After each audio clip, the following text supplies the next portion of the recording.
Hello, আসসালামু আলাইকুম guys. আজকে আমরা রান্না করব কাচ্চি বিরিয়ানি।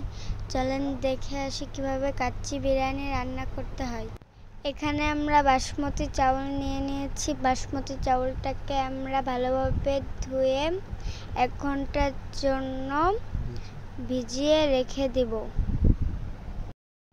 এখানে আমরা একটি বাটিতে 2 কাপ দুধ নিয়েছি। ওর ভেতরে আমরা 1 চামচ ঘি দিয়ে ভালোভাবে মিশিয়ে নিব। একটি বাটিতে আমরা পানি নিয়ে নিয়েছি। ওর ভেতরে এখন আমরা জর্দা মিশিয়ে নিব। আরেকটি বাটিতে আমরা গরম পানি নিয়ে নিয়েছি। ওর ভেতরে এখন আমরা জাফরান দিয়ে দিব। জাফরান দেওয়ার পরে পানির রংটা পাল্টে যাচ্ছে। এই 3টি মিশ্রণকে আমরা এক সাইডে রেখে দিব। আমরা এখন বানিয়ে নিব মাওয়া। আপনারা গুঁড়া দুধ এবং ঘিয়ের সাহায্যে মাওয়াটা তৈরি করতে পারবেন। গুঁড়া দুধ এবং ঘিটাকে আমরা ভালোভাবে মিশিয়ে নিব। এখানে আমরা আলু ভেজে নিয়েছি। এরপর আমরা জর্দা দিয়ে আলুটাকে ভালোভাবে মাখিয়ে নিব। আপনারা বেশি জর্দা দিবেন না, তাহলে খেতে ভালো লাগবে না। এখানে আমরা রেডিমিক্স কাচ্চি বিরিয়ানির মশলা নিয়ে নিয়েছি। এরকম 1 প্যাকেটের ভেতরে 2টো প্যাকেট থাকে, একটা ছোট একটা বড়। ছোট প্যাকেটের ভেতরে গরম মশলা থাকে এবং বড় প্যাকেটের ভেতরে গুঁড়া মশলা থাকে। এখানে আমরা একটি হাঁড়িতে গরুর মাংস নিয়ে নিয়েছি। গরুর মাংসের পিসগুলো যেন একটু বড় বড় থাকে। এখন আমরা মাংসের ভেতরে টক দই দিয়ে দিব। এরপর আমরা পরিমাণ মতন জিরা বাটা দিয়ে দিব। এর ভেতরে আমরা পরিমাণ মতন আদা বাটা দিয়ে দিব। এর ভেতরে আমরা পরিমাণ মতন রসুন বাটা দিয়ে দিব।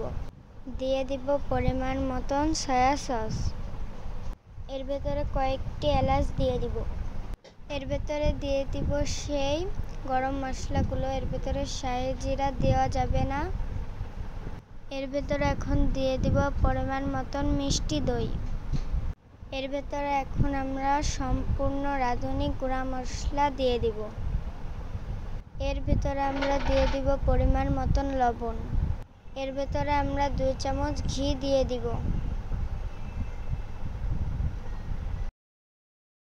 ঘি দেওয়া শেষ হলে আমরা সব মশলাকে মাংসের সাথে ভালোভাবে মিশিয়ে নেব। জর্দা দিয়ে মিশিয়ে রাখা আলুগুলোকে এখন আমরা মাংসের উপরে দিয়ে দিব। আলুগুলো দেওয়া শেষ হলে এর ভেতরে আমরা 10-12টার মতন কাঁচামরিচ দিয়ে দিব। তার সাথে কয়েকটি কাঁচামরিচ ভেঙে দিতে হবে। মরিচ ভেঙে দেওয়ার পর এর ভেতরে আমরা পরিমাণ মতন পেঁয়াজ বেরেস্তা দিয়ে দিব। পেঁয়াজ বেরেস্তা দেওয়ার পর এর ভেতরে আমরা দিয়ে দিব আলু বোখারা। আলু বোখারা দেওয়া শেষ হলে এর ভেতরে আমরা 1 মুঠ পরিমাণ কিশমিশ ছড়িয়ে দিব। কিশমিশ দেওয়া হলে এর ভেতরে আমরা দিয়ে দিব কাঠবাদাম কুচি, দিয়ে দিব কাজু বাদাম কুচি। এরপর দিয়ে দিব আগে থেকে বানিয়ে রাখা সেই মাওয়া উপর দিয়ে ছড়িয়ে দিব। বাকি গরম মশলাগুলো গরম পানির ভেতরে দিয়ে দিব। দিয়ে দিব পরিমাণ মতন লবণ।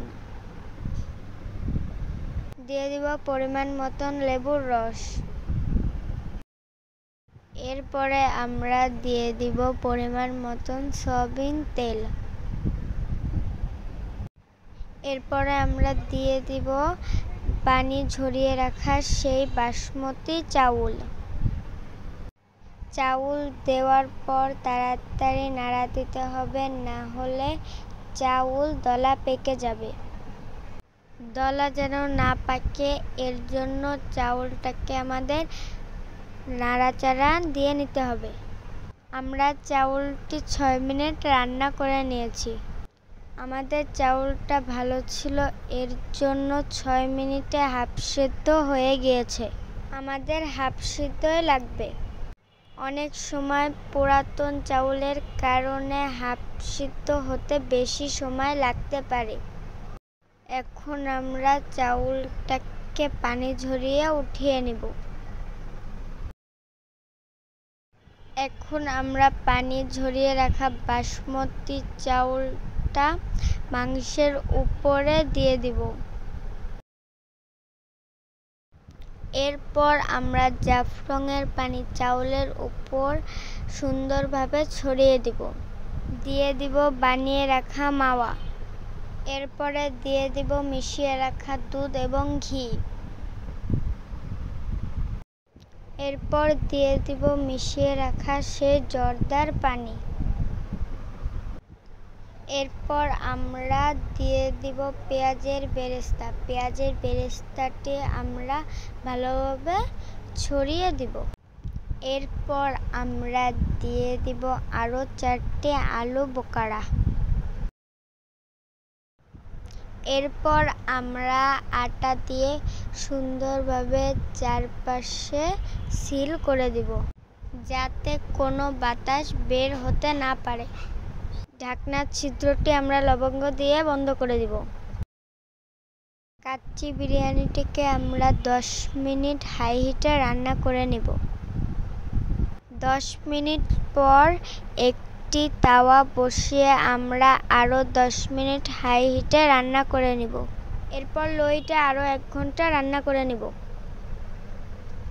1 ঘন্টা পর যখন কাচ্চিটি তৈরি হয়ে যাবে, এরপর আমরা আটার তৈরি সিলটিকে কেটে নেব।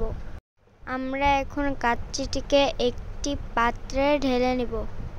কাচ্চিটিকে আমরা একটি পাত্রে পরিবেশন করেছি। দেখুন কতটা লোভনীয় এবং সুন্দর হয়েছে। আজকের এই কাচ্চি বিরিয়ানির রেসিপি আপনাদের কাছে কেমন লেগেছে সেটা কমেন্টে জানাবেন। যদি ভালো লাগে তাহলে একটি লাইক, একটি শেয়ার করে পাশে থাকবেন।